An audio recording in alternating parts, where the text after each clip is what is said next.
Hey YouTube, welcome to another episode of Get in the Car. Before I start driving, you might notice I'm in a different car than usual. That's because I sold my old car and I got a new car. This is a 2023 Chevy Bolt EUV, all electric, super hyped to have this car. And I'm extra hyped because this lyric from $5,000 Boat is finally true. It's cheap, I drive EVs, Yes sir! Anyway, let's get going. So as many of you know, I recently, about a month ago, did my first ever solo concert in Minneapolis. And you've probably seen the vlog from that or some clips from the show, but today I wanted to give you sort of an ultra behind the scenes look of how it all went down, how I got the venue, and some thoughts on doing more shows in the future. So I've been dreaming of doing live performances for a few years now, pretty much since I started doing music. I've been wanting to do sort of my own proper live performances. I've done a lot of open mic nights. I've opened for artists like Jay Paris, who's a homie of mine. And way before all that, I even did some stuff back in college. Like, there were some dance groups who would do shows and they wanted to have like 5-minute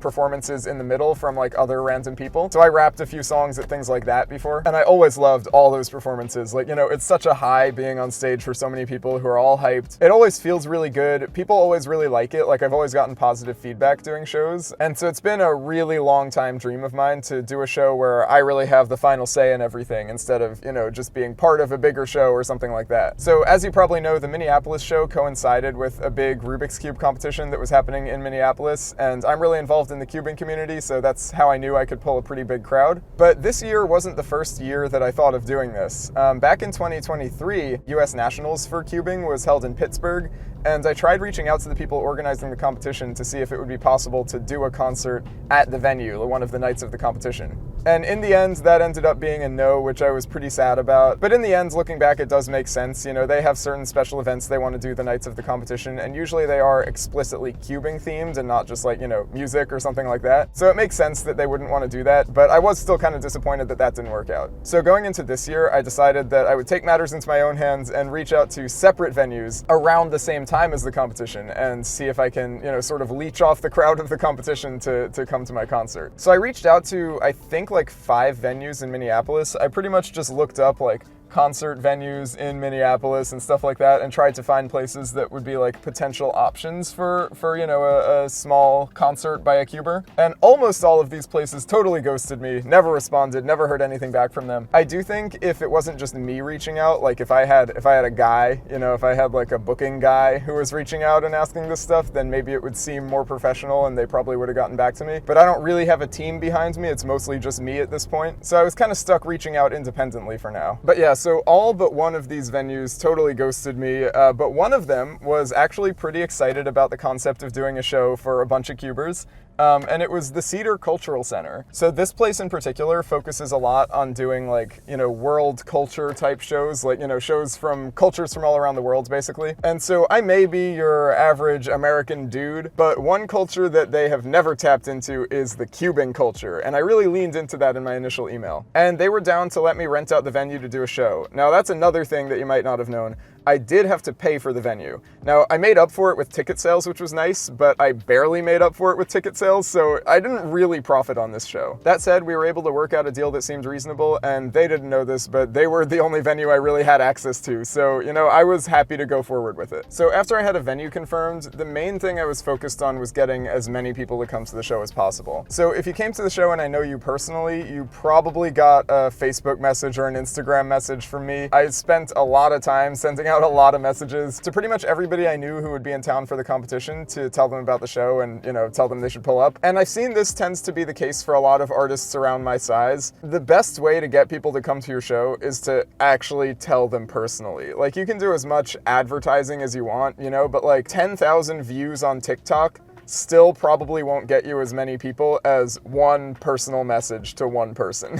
You're just gonna have a much better chance of people coming to your thing if they personally know you and if you personally reach out to them and, you know, tell them that you'd really appreciate them being there. So my number one strategy was that, just reaching out to people I knew and telling them about the show. That's not to say I didn't do any online advertisement. You know, I posted about it on Instagram all the time. I was on the cubing Facebook groups and stuff. I posted about it on YouTube, all that sort of stuff. I even made a TikTok. But realistically, the thing that got got me the most people there was just reaching out to people I knew personally, and you know, I got to see a lot of them at the show, which was really awesome. It makes for a better show too if you have people who you actually know. Looking out on stage and seeing a bunch of familiar faces is just so awesome. Like, you know, it's just such an amazing feeling. So I'm glad I did it that way. And then another thing that helped that you might have seen in the vlog was the day before the concert, there was another cubing competition in the area that I went to, and I was basically advertising the show to everybody there and trying to sort of convince friend groups to go with each other. Because there were a lot of people at the concert who I didn't know personally, but knew people I know personally. So it seemed like, you know, a lot of people were bringing their friends and, you know, carpooling from the competition venue or like the hotel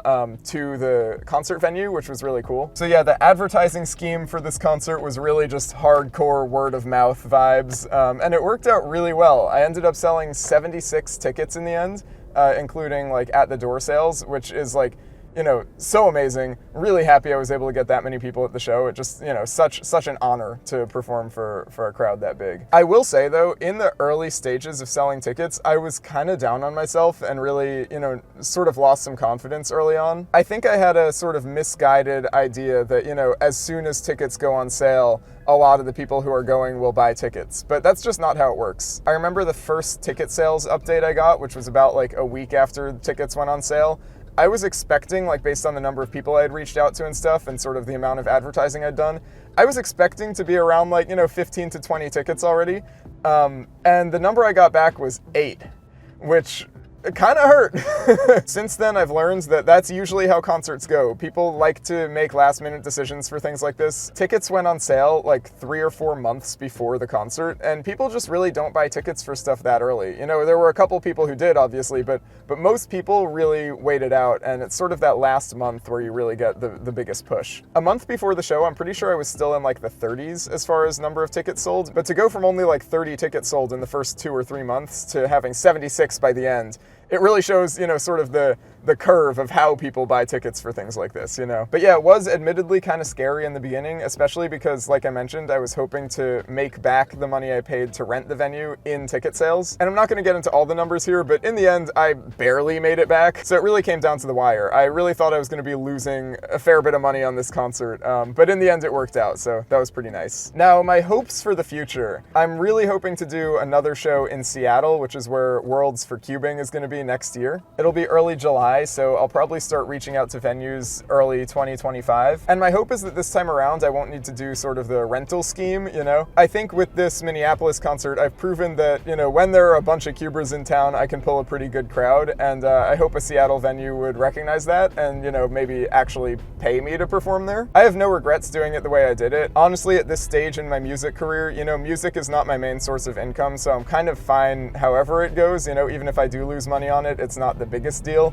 And I really wanted to do this Minneapolis show just to get some really good experience, get some great video footage from it, which I did thanks to Clicky Studios, and also just prove to future venues that I can pull a crowd, you know? So absolutely no regrets this time around doing it the rental way, but I'm hoping that I don't have to do that again next year for this Seattle show. And in the meantime, because, you know, July 2025 is quite a while away, I'm really hoping to increase my influence in the DC area. You know, as many of you know, I'm based in Northern Virginia right now, and, you know, pretty much all the open mic nights I've done have been in the DC, Maryland, Virginia area. So, you know, I've leaned into my sort of cubing influence already, but I really want to start building up sort of a local fan base too.